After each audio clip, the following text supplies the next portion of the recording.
opportunities somewhere a little bit different, Iran, in fact. Yeah, around 100 French companies represented in this delegation, which is the first or the biggest major show of Western business interest in Iran in around a decade.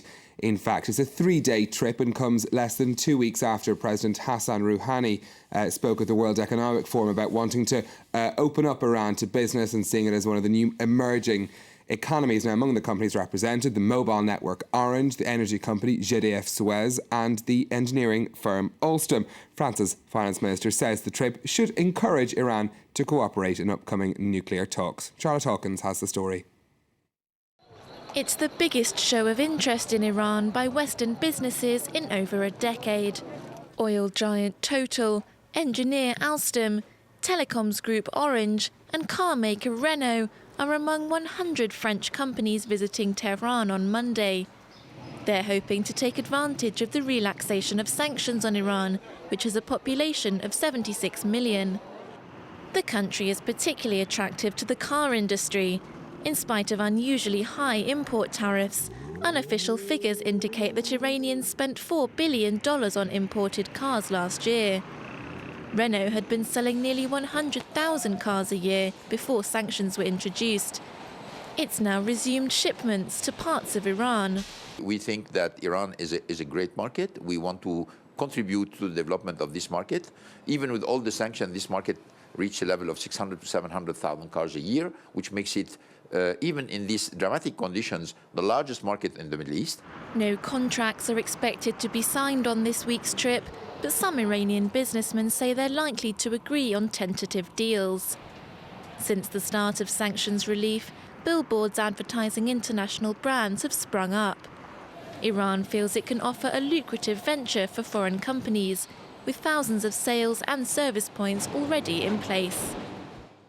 Let's take a look now what's happening on the markets. And many of the markets still closed in Asia because of the Chinese Lunar New Year. No trading in Shanghai or Hong Kong today.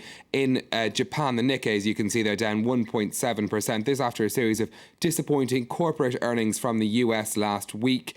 The market's still feeling the jitters over emerging markets too. The Kospi and Seoul down over 1%. And just to check in on the market in Thailand as well, up in the green after those elections at the weekend. We'll move on now to look at some of the day's other business stories. And 2 board members at Porsche are facing a €1.8 billion lawsuit over the company's failed bid for Volkswagen. 7 hedge funds have accused the company chairman Wolfgang Porsche and Ferdinand Piech of misleading the market over its plans to buy the German carmaker. The company has denied any wrongdoing. Etihad Airways says it's in the final stages of talks to buy a stake in the troubled carrier Alitalia. The companies have 30 days to work out the details of the deal, which could see the Abu Dhabi-based airline take a stake of up to 40% in Alitalia for around €300 million. The Italian carrier is struggling with some €800 million worth of debt. And reports from Japan say Sony is in talks with the Chinese tech giant Lenovo to take over its loss-making laptop business. Sony says it's still looking at various options for its VAIO unit. It comes after last week's news that Lenovo is buying Motorola's mobile handset business from Google.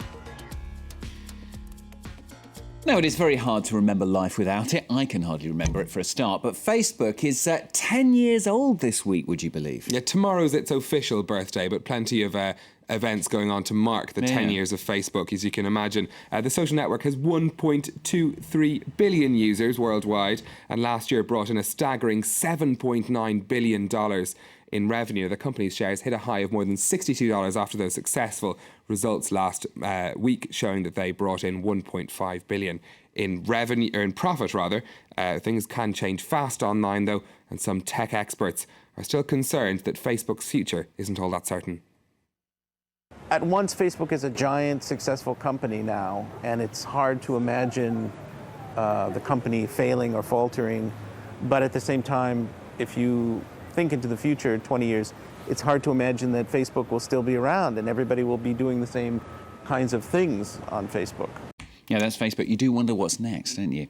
Now, finally, it is the most expensive television advertising event of the year. But how effective are those multi-million-dollar Super Bowl slots is the big question of the day. Perhaps not as much as you might think. Despite over 100 million people normally watching the Super Bowl on television, a research by the advertising firm Communicus surveyed more than 1,000 consumers before and after last year's Super Bowl, and it found that only in one in 5 cases did it find that people were more inclined to buy those products as a result of seeing the ads. Perhaps not what those companies are paying up to 4 million euros for 30 seconds worth of advertising.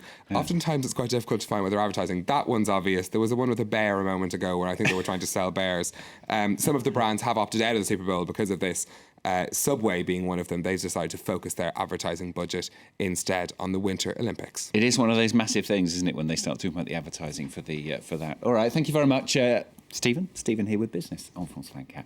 Nick's here as well with the papers today.